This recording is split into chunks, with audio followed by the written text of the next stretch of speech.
الرحيم والصلاة والسلام على أشرف المرسلين سيدنا نبينا محمد عليه الصلاة والسلام. waxaan marka hore qof kasta ku salaamayaa taytalka iyo maskabka uu ku fadhiyo goobta. waxaan soo dhaweynayaa afarta xildhibaan oo aanu isleenahay dhiig cusub ay ku shubi doonaan. afarta xildhibaan oo aan isleenahay dhiig cusub ay ku shubi doonaan xisbiga iyo labada siyaasi oo aan iyaguna isleenahay kubadda meel fiican ayay ka ciyaari doonaan.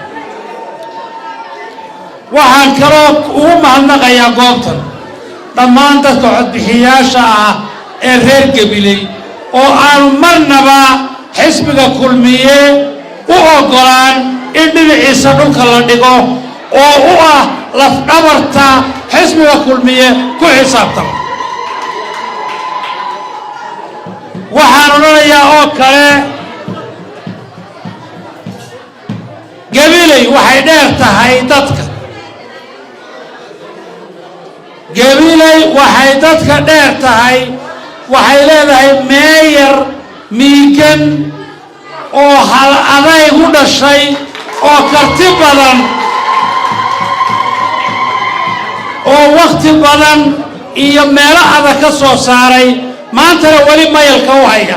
isagana waxaan leeyahay reer Gabileyna waa ku ogyihiin xisbiga kulmiyana waa ku ogyahay qarankuna waa ku ogyahay.